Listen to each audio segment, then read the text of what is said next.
Hey, Chris, how are you? Hey, Rosie, doing pretty good. Good to see you today. Yeah, thanks for joining me. I'm so excited to kick this webinar series off. So, today we're talking about how to build a better survey. So, specifically, how top retailers build NPS surveys that gets results. Excuse me. Um, so, I'm Rosie Davenport. I'm the director of product marketing here at Alchemer. I'm joined by Chris Diakuski. I always Yeah, mispronounce that. yeah, it's Okay. Diakuski, Just correct. making sure. Cool. Chris, obviously, you're a CX retail expert and account executive with years and years of experience helping retailers kind of get up and running. And I'm really excited today to jump into kind of our agenda. So, what we're going to be talking about, is really why NPS is the first step in retail CX, how folks can design an effective NPS survey, and then timing and triggering your survey. And then lastly, we're going to kind of jump into some of the leveling up, ways folks can level up their programs. So, you ready to get going? I'm prepared. I'm ready to go. Okay, let's do it. So, to kick things off, I think we should just talk a little bit about like the goal of an NPS program. And I think we know NPS is the most recognized loyalty metric in the retail industry. It offers a clear, actionable benchmark. It's super simple. It's one question, generally gets high response rates in high volume environments. But what are your thoughts? Like, what are the things you think about when you hear about NPS for retailers?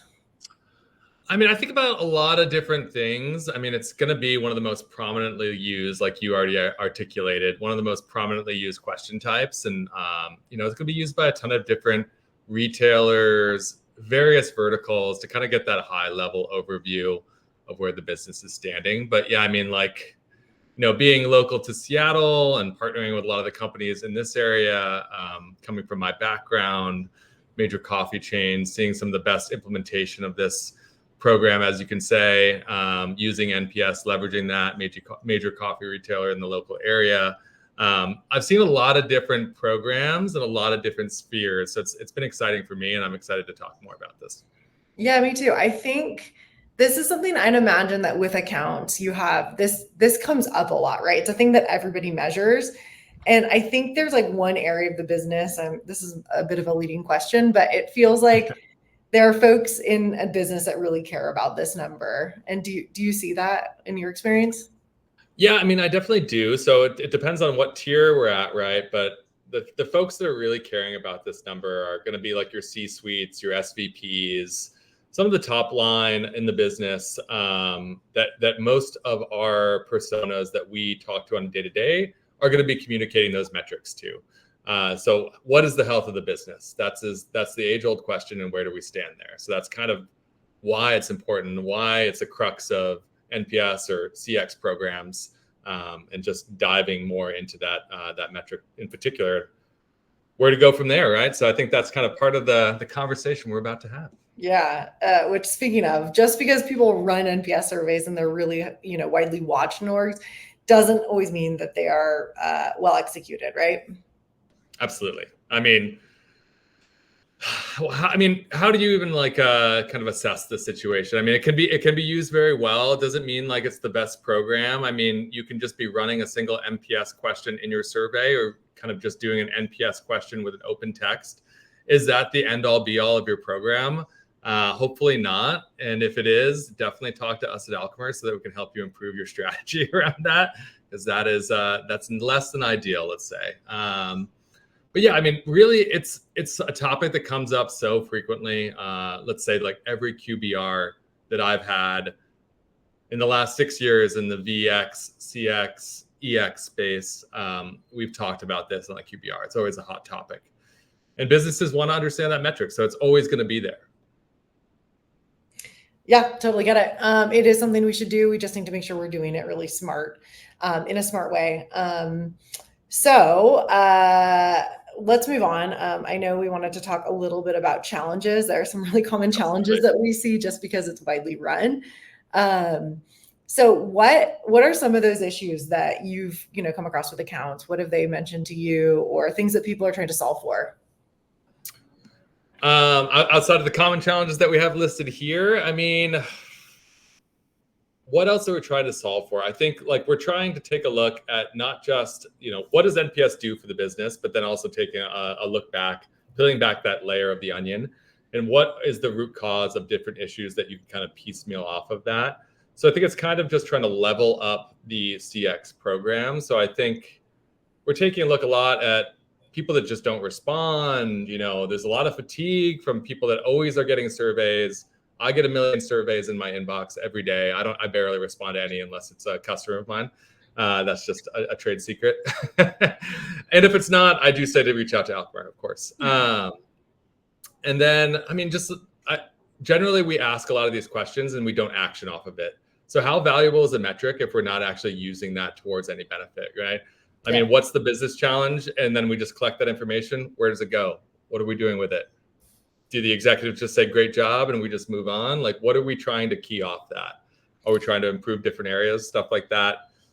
It's just like it says here, like it's also difficult to segment the feedback. Where is it coming from? How are we distributing it? What's the demographic? There's a ton of different challenges that I really do face working with our retailers on a day-to-day basis. Yeah, I have a personal anecdote. It was just my sister's birthday this month, and I bought her a gift from an online retailer. They did a good job. They hit me with the survey after the purchase. And I started taking it, and all the things happened to me. I didn't finish it. I just got hit with survey fatigue. They started with the simple NPS question, and then they kept, kind of asking me questions about giving me an expectation of how long it was going to take. There was a lot of open text feedback, and I didn't complete it. And I thought about that, when we were kind of getting ready for today. I was like, this happens to all of us on a daily basis. So let's think about like, what are the ways, we might design a survey that would actually work. We've just talked about common pain points, but we know the best NPS surveys are generally short, mobile optimized, and relevant to the customer's journey. When are we sending it? That's probably a bit of a no duh, but we see a lot of our customers who start extending their NPS surveys in the way I just described, right? Where they start asking a ton of questions, or they get longer and longer, they're trying to get more, and then that really impacts the completion rate. We know that up to 50% of these surveys are now taken on a mobile device. And so if we haven't thought about that in our program in a while, I know there are some best practices around keeping the copy short, using large buttons, avoiding grids, and minimizing the scrolling. But you've probably talked to a lot of folks about mobile optimized, or kind of like how we get people on their mobile to take surveys, right? What's your advice? Well, I'm honestly coming from the background. So, we've talked about this before leading up to this conversation that we're having today, but I actually came from that world where we were talking with our major retail partners in a digital first ecosystem, running surveys on digital devices, app stores, on the apps in specific. It's going to be where most of retailers have the attention of their customers in the best position to get feedback, to get high quality feedback in moment, where you still remember kind of what the experience was like, what we're trying to talk about. Was it a good experience? Is it the right time to ask an NPS question?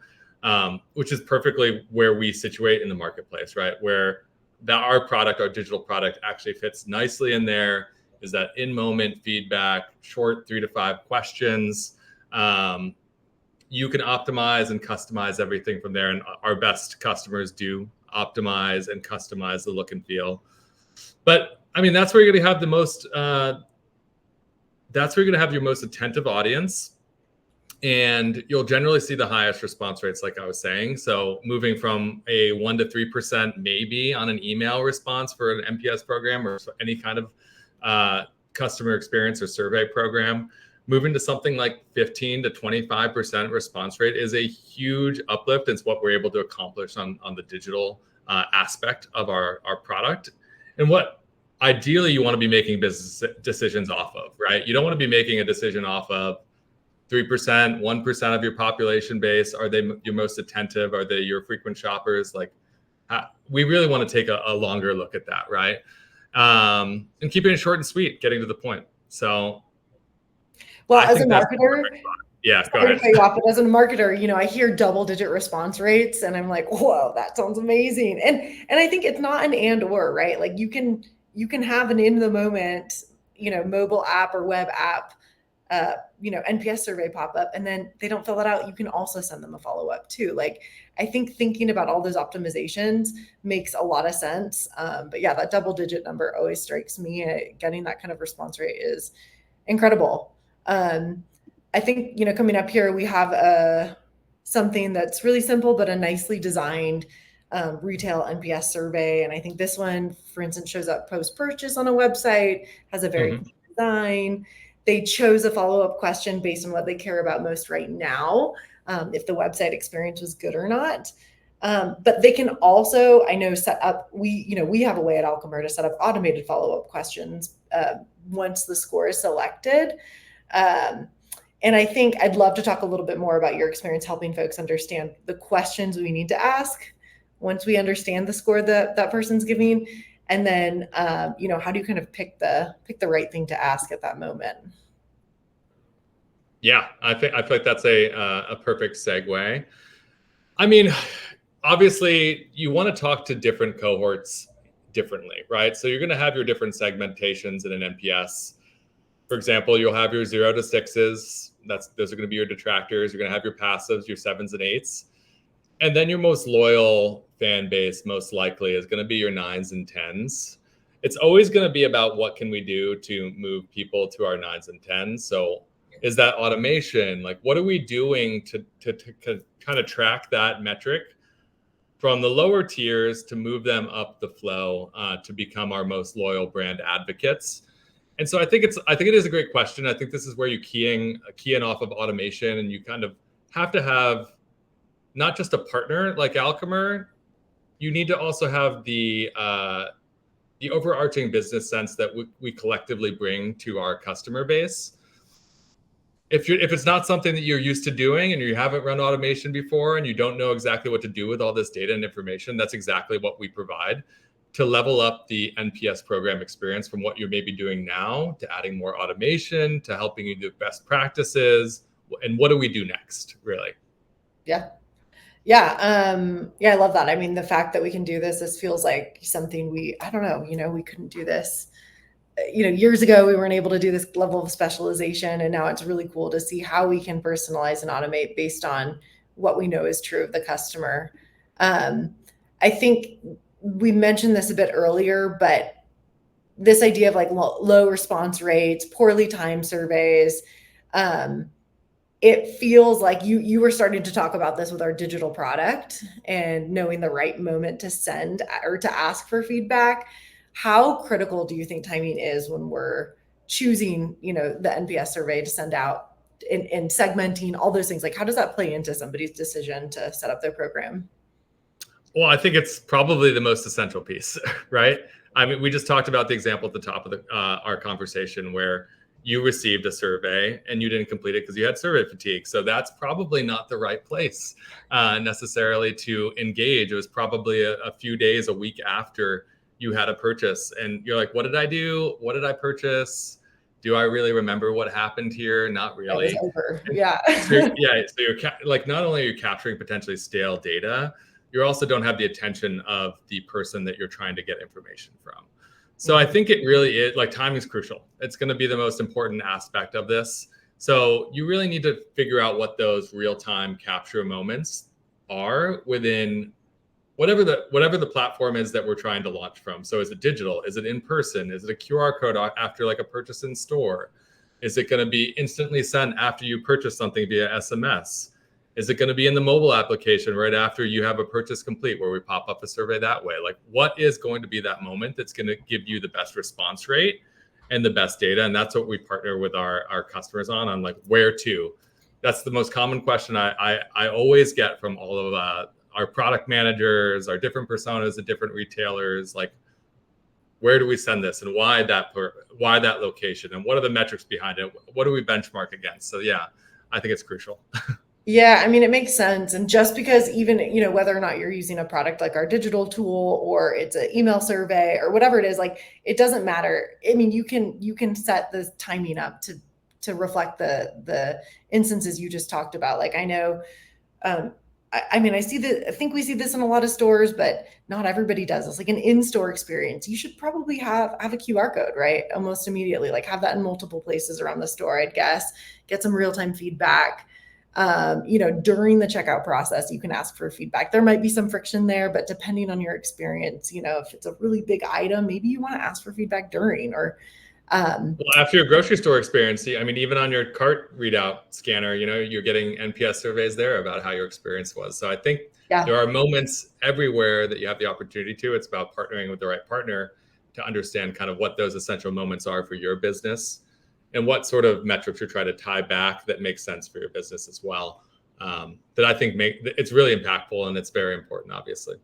Yeah, and I think, hopefully everybody's doing this, but the other key area I think about that you just jogged for me is returns and exchanges. When we think about especially online purchases, being able to get feedback on what you're selling and why it's not working out for somebody really impacts your business down the road. I know we're going to look at some data later around kind of how we can help in that process, but there are just so many ways to help optimize, and that's a key one.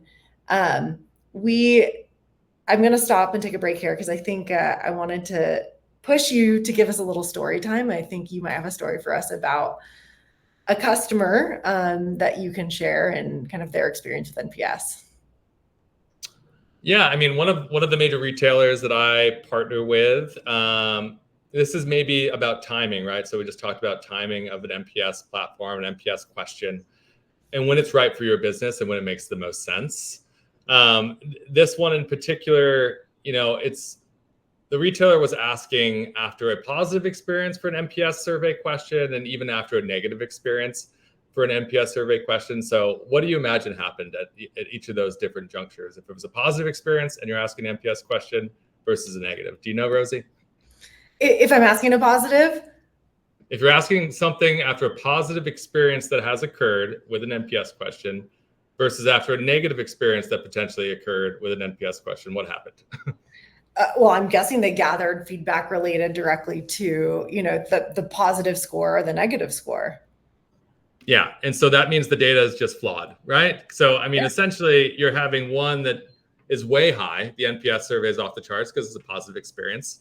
And so, of course, the NPS question is mostly going to be trend much more positive than if it was a negative experience versus the negative one that's tanking. It's like -80, -90. What does that really give you? I don't really think that's an impactful use of your customers' time, an impactful use of how to use NPS. So we really want to find and partner with not just, it could be anyone, but we want to partner with our customers to understand, like, what is the objective here? What are we trying to get from this NPS question? How is it going to align to business metrics that your C-suite has, that the company has as a whole? And if we're driving towards that, is this the right time to ask that question, right? I think that's what it boils down to. Yeah, that's super. And so was there an impact after do you know what happened?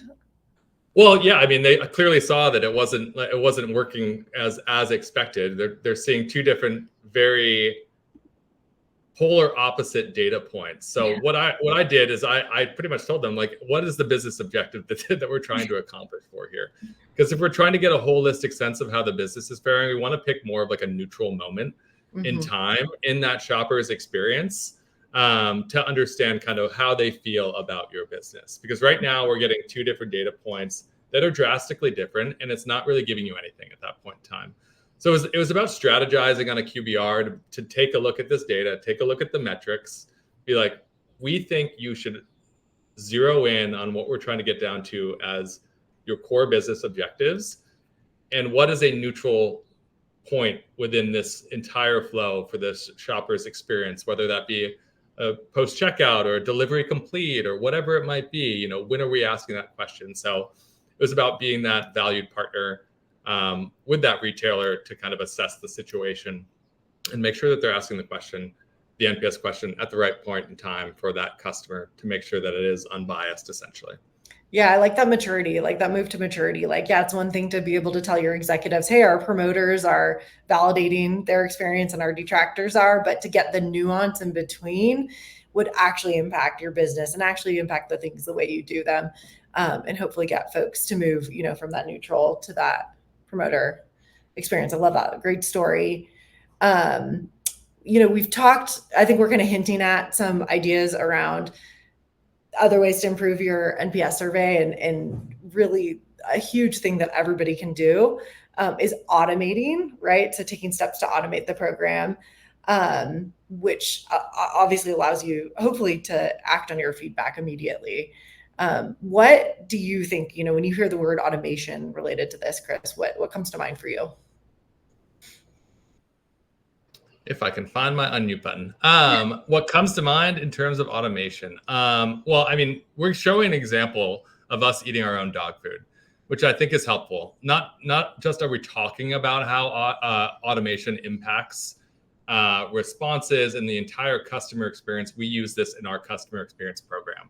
So we're automating our NPS survey into a Slack channel, for example, and that's what you're showing on the screen. This Slack channel then keys off different actions for potentially our support heroes, our customer success managers, our account executives, our leadership team, to take a closer look at why our customers are having a positive, neutral, or negative experience with the platform. And so I think this, I mean, not just talking about it, but what actions can you take to improve the customer's experience is one of the other essential pieces that we should be looking at to improve that NPS score down the road. Because if we can address those detractors like we talked about a few slides ago and move them up the flow to a neutral or likely a 9 to 10 in the positive section of an NPS survey question, that's what we want to do. So we're showing the change, the positive metric change of each customer to our business. Yeah, I like that. And as you mentioned, this is an automation we have in place. There are so many more automations that folks can do, right? Like you can integrate with your CRM, you can integrate with a BI tool, with a POS, right? Like triggering an action from the POS so that the survey goes out immediately, and then taking that action, that feedback, making it actionable by putting it in Slack like we do, so that the CSM can then go follow up with that customer as needed. Yeah, exactly.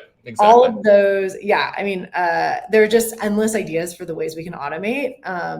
I just think it helps us so much with the ability to cut down on resources, to do things more efficiently. I mean, I know it's something we do here on a daily basis.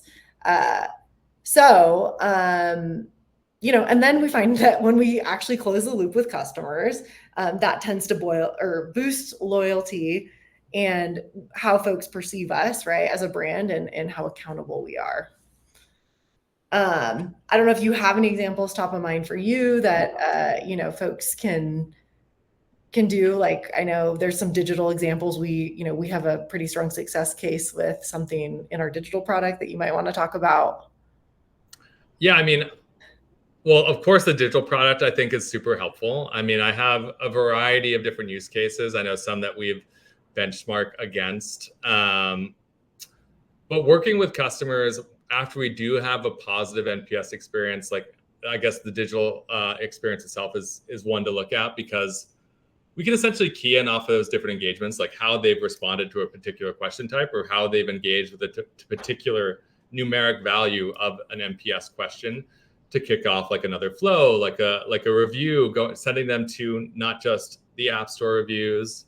It could be like a Google review page. It could be any sort of review page. I know that we actually worked with a major coffee company in the greater Seattle area towards success on this. The revamping essentially many years ago, I think this was at the time, let's call it 5 or 6. It was back when I started here, that we worked with this coffee company to revamp their order flow. And a lot of that was NPS feedback based, and using this advanced targeting to understand what were the positives, what were the negatives, how can we improve this particular product, this particular service that our customers use on a daily basis. So we saw a lot of success with that. And I'm sure a lot of people have used that product and service and have seen the drastic changes over time as well. Yeah. I mean, I have. I know the brand you're talking about, and I've seen the changes, and I love them. I think that's so great to take this metric, what we talked about at the beginning, this simple question that every brand uses, and actually turn it actionable. Then it becomes something. you become a truly CX focused company at that point, right? As we continue to evolve that. There's another thing we haven't talked about much yet, which is open text, right? And so we've seen how within your NPS survey, you can, of course, include open text, dependent on the brand, the question, and the score. You might have a question where you might have some optional open text feedback. We have a tool that, is really incredible called Pulse, which helps folks with their using AI to basically figure out how your open text feedback is impacting scores. I think the thing we always think about NPS, the quantitative score, tells you how a customer feels, but not why they feel that way. A score of 4 doesn't tell you like the bread was too hot, the dress didn't fit. I hated. It's an imperfect. I feel like you're getting to the point of like NPS is great, but it's not it's not the perfect answer to all our questions. It's kind of what exactly. But when you pair it, if you're able to pair it with open text feedback, then you can start getting some real insights, right? And I think without having that feedback, it's really hard to measure. But how do you measure open text feedback at scale, right? It's really tough. So we have a retail dashboard here. I know you've talked to a bunch of customers about Pulse and what it can do. What would be the biggest kind of attributes it brings for folks looking to dive into their I think what this is actually showing us right here is a perfect pairing of the NPS metric over time paired with that qualitative and quantitative response that you're getting from customers. So you're getting the metric base with the NPS, but what is the customer actually feeling when they leave that? Are they leaving you an open text? Do you have an open text box? If not, is it likely because you don't want to sift through all that data? Yeah. That's what this service allows for us to do, to really align a metric and a customer satisfaction or customer effort score with that NPS metric to show you a full view of like what the customer is actually feeling outside of just an NPS metric. And I think it's actually showing a lot of success with a lot of the customers that I partner with on this particular program, because the question they always had, or what they didn't want to do, is ask these open text questions and sift through all the data, where now we have AI to really help level up our experience and make sure that you don't have to necessarily do that, but you're still getting the value. Yeah, I remember I had a job back in the day before, AI was very preeminent, and I had to go through reviews, just Excel sheets of reviews, and try and manually find themes. And, if I was tired that day, if I just hadn't had enough coffee, if I missed something, there's a lot of human error. It was tough, and it wasn't that fun. Like, it's not that fun to do that manually over thousands of responses. So having AI do that for us. And then I think being able to target it to your specific business. Like, I know we can theme that, right? Based on like your business, your needs, your keywords. Yeah. What is your language, your business language, your lingo? Like, we can attach that, anything like that, to these different data points for branding and theming. Yeah. It's amazing. Yeah.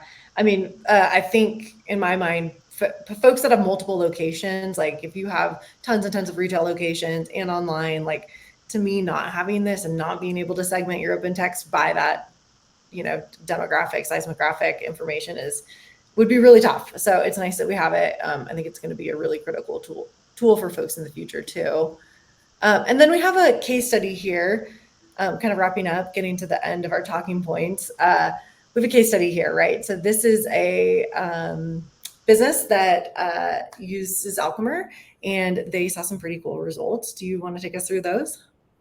Yeah, I think this is why we wanted to show this at the tail end of this particular NPS first phase of our sessions, really, is because it kind of shows you like an ideal closing the customer feedback loop and how that can be done with great success. And kind of some of the metrics that we saw come from Retail Me Not were amazing. It's essentially an ideal scenario of like when and where we're asking questions, how we're targeting this in different, this is digital specific, of course, but this can be done across the board with the heritage survey product that we offer, as well as digital. But, just the response volume, when you see in the moment feedback that we can collect in just 3 days time, compared to what you see across like email surveys and the different opportunities that you have in those different areas and those different distribution models can be very challenging. So I thought this was like great to show. I'm not going to go read through every single different metric. Those that are watching right now can kind of walk through that, but this is kind of how we start to parse out an ideal scenario for like an NPS close the feedback loop with your customer type of flow. Yeah, and I know this is a case study available on our website too, or we can always send it out. But yeah, you're right. The thing that strikes me here as I read through this is the enablement of micro-targeting. Like I'd imagine you and I on a website together, if we're both shopping on the same retail site, we probably have really different shopping habits. Maybe we don't, but I'd imagine we do. And I don't necessarily want to get the same survey as you. You probably don't want the same one as me at the same time. And so I think that it just shows the depth of ability to get more responses, to get more meaningful responses when we set up our NPS survey in a really meaningful way and continue to do that over the years. It's not just a one-time thing, right? This isn't like a set it and done. Things evolve so much, so quickly that I'd imagine you tell customers all the time, like, hey, you gotta keep looking at this, right? Well, yeah, I mean, that's why we have our quarterly business reviews. That's Yeah. why we conduct these strategy sessions, because you want to revamp it. Things have changed in your business. Things have changed potentially with your customers. So you want to make sure that we're always updating, advancing, but still keeping that metric and still closing the feedback loop with our customers. That's really the best approach with these initial NPS programs. Yeah. Well, I love that, Chris. Thank you so much for your insights. This has been fantastic. What a great conversation. And I know this is just the first in kind of this series of our new webinar series. So we're going to be talking in the future. There will be other guests, other folks coming on to talk about how to be successful with not just NPS, but everything CX and survey related. So thanks again. And we'll look forward to the next one soon. Bye. Yeah. Thanks so much.